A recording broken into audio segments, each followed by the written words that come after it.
Our ranch sits on the edge of town, where the land rolls wide, the fences stretch far, and the sky burns orange every evening like it's been set ablaze by the sun itself. My name's Luke, and I was raised here by my grandpa Roy, a man of few words and firm principles. Folks say he's got iron in his spine and diesel in his veins. That ranch wasn't just land to him. It was legacy, sweat, blood, and generations of defiance built into every wooden post.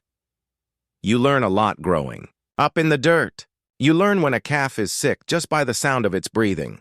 You learn the difference between a summer rain that feeds the earth and one that drowns it. You learn the value of quiet and how to listen to the land. Grandpa taught me all that, but he also taught me how to handle people who don't respect boundaries. He always said, "A man's fence don't mean a thing if he ain't willing to defend it." Everything changed the summer the HOA formed down the road. A new housing development called Whispering Pines popped up where the old cotton mill used to be. They bulldozed the mill, paved the dirt, and replaced the open space with two-story townhomes and regulation hedges. City folks with manicured dogs, and matching mailboxes started swarming in like ants after a storm. They brought their Starbucks cups, HOA newsletters, and opinions. They didn't like our rooster. They didn't like our cattle. They didn't like our woodpile, smoke from the chimney, or even the sound of the windmill turning. And leading their pack was Darren Middleton, the self-appointed HOA cop. Middleton wasn't a real officer, but he wore a navy blue shirt. With a fake badge sewn on the pocket, drove a beat-up Ford Explorer with magnetic decals that read Neighborhood Safety Patrol, and carried a clipboard like it was a sidearm. Middleton had the swagger of someone who once failed the police academy and never got over it. He was in his late 40s with slicked back hair and sunglasses he never took off. His truck had spotlights, a bullhorn, and a yellow light bar that he activated whenever he felt particularly authoritative. He started by issuing us fake citations, folded papers under rocks at our gate, accusing us of things like non-regulation, fencing, improper livestock housing, and excessive noise emissions. Grandpa laughed at the first few. Then he stopped laughing when Middleton began parking his truck in front of our southern gate. That gate was essential. It was how we brought in feed trucks, veterinary trailers, and occasionally emergency crews. And suddenly, there was this Explorer with HOA stickers parked sideways like it owned the place. At first, Grandpa tried being civil. He walked over one morning with a coffee mug, his hat tilted low, and said, "Morning. You're blocking my gate." Middleton didn't even look up from his clipboard. He said it was a public access point. Grandpa stared at him. "That land's been in our name since before your HOA existed. I got papers older than you." Middleton smirked. "You're free to contest it with the board." The board. That word made Grandpa's jaw clench. There wasn't a board in the world that could tell him what to do with his land. The next week, it escalated. Middleton parked there every other day. Sometimes he'd just sit there watching us like a hawk. He'd film with his phone, jot notes.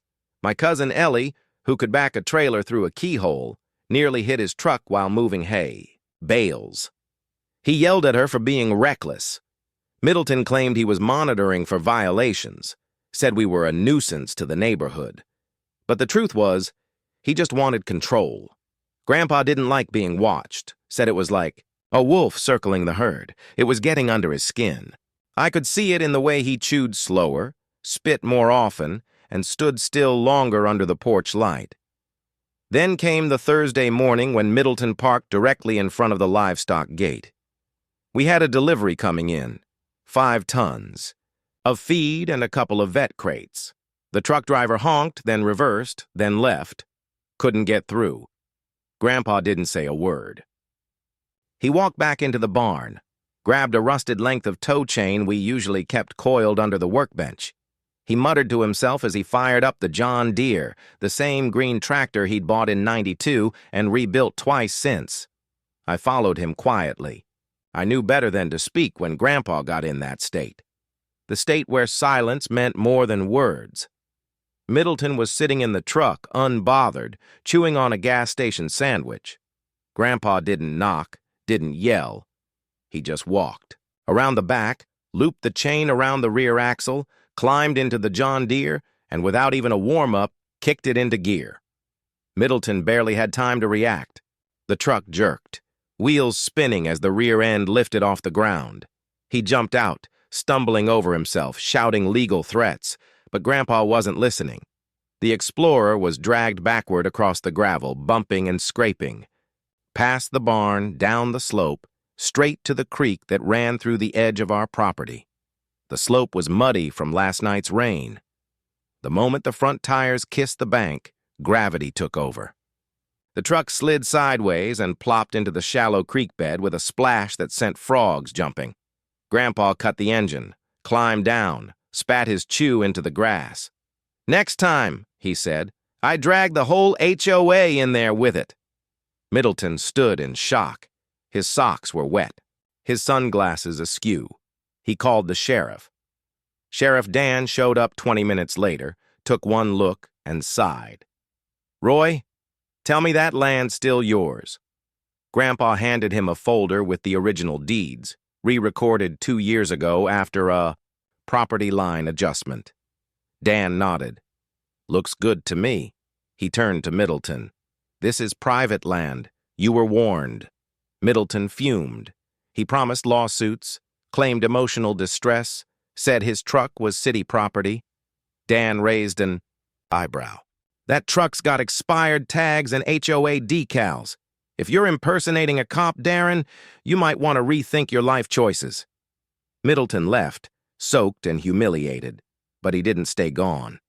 What followed next turned one act of defiance into an all-out rural war.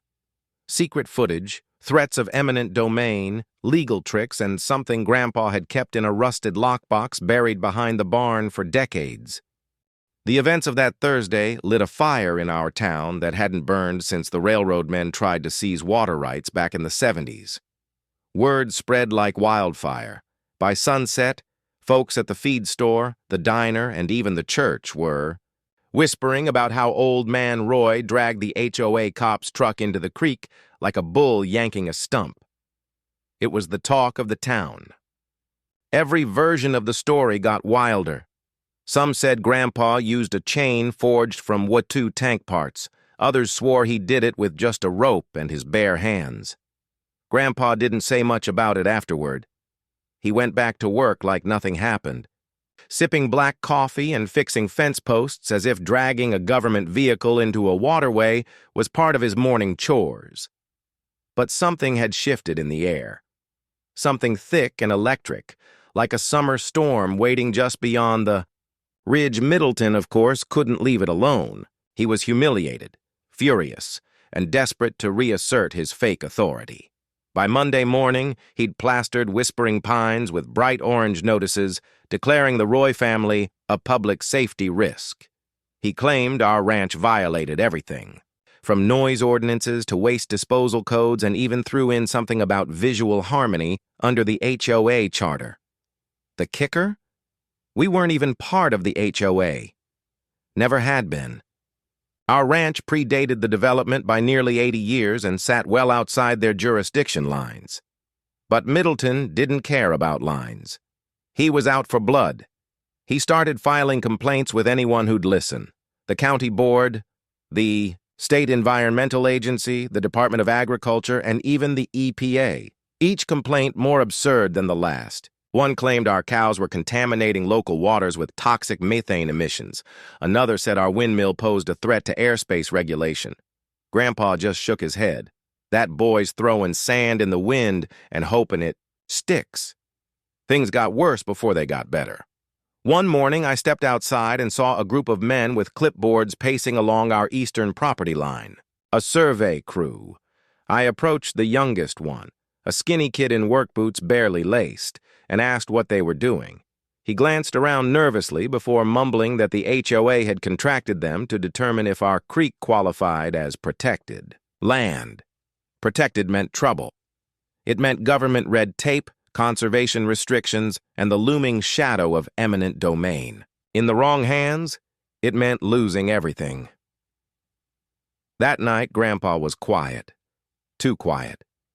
He didn't touch his coffee, which was rare. He sat on the back porch, staring at the stars for hours, like he was listening for some old wisdom in the wind. Then, just before dawn, he disappeared behind the barn and came back carrying a rusted old lockbox. I'd seen it once before when I was 10. He told me it held history. Now I'd learned just how powerful that history was.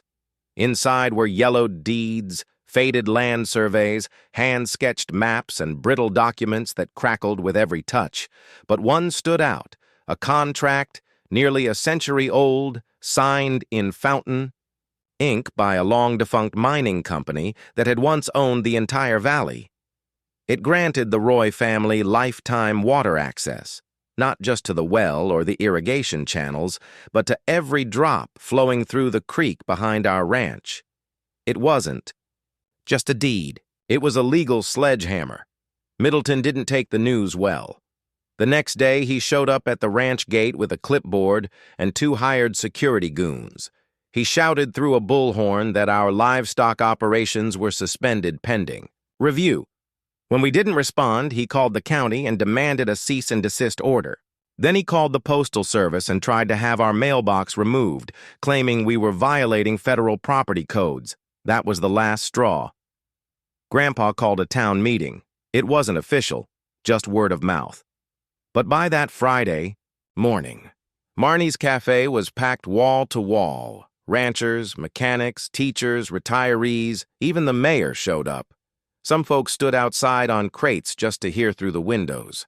Grandpa walked in wearing his old denim jacket and a clean Stetson, and when he pulled out that deed, the room went still. "This HOA thinks they run things," he said, voice low but sharp, "but they forgot one thing. We were here first. And we ain't going nowhere." Applause broke out. People stood and cheered. I saw tears in the eyes of men who hadn't cried since Vietnam. That moment united the town in a way I hadn't seen since the mill closed in '93. The very next day, we went to work. Official signs went up at every road and trail that bordered our property. Private property, not part of HOA. Trespassers will be removed. Then Grandpa and I welded a gate across the old back road Middleton liked to sneak through. It wasn't fancy, just thick steel bars and chain, but we added something special. A motion-triggered speaker rigged with Grandpa's voice, gravelly and clear.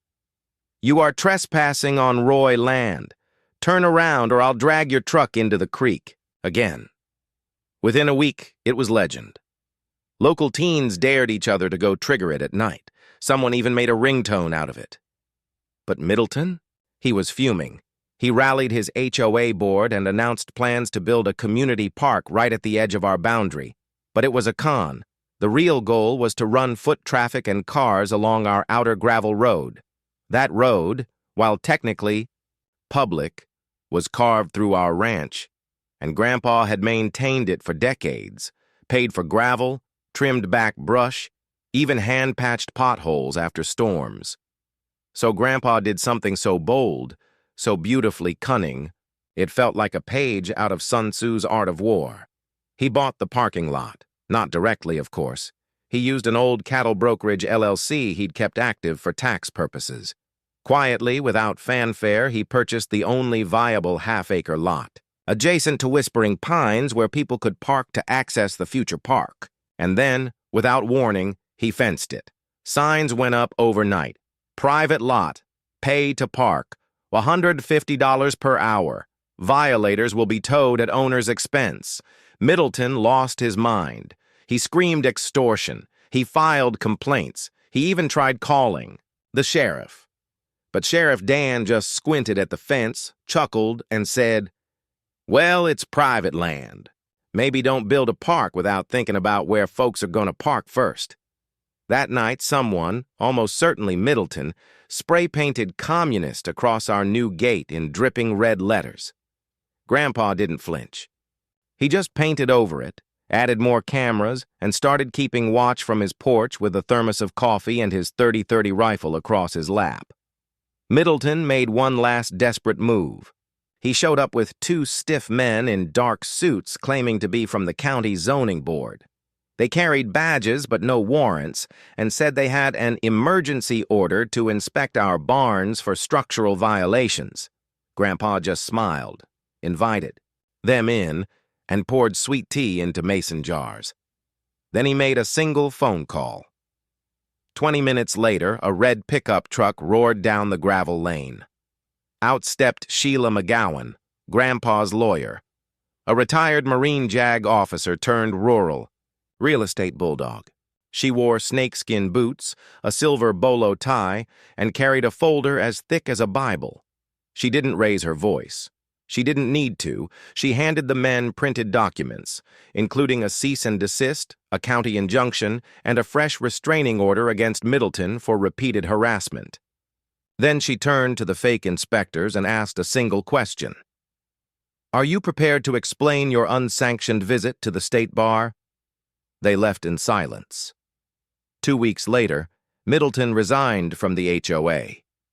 No farewell speech, no Facebook post, just a quiet handover to the newly elected board president, a soft-spoken librarian named Ruth, who once baked lemon cookies for the 4th of July bake sale and had no interest in empire building. The community backed off. The complaints stopped. The surveyors disappeared. And the signs? They stayed up. As for Grandpa, he didn't gloat. He just leaned back on the porch, thermos in hand, and watched the creek run past like it always had. "Sometimes," he said, "a creek's got to drag a few trucks before folks learn how deep it runs."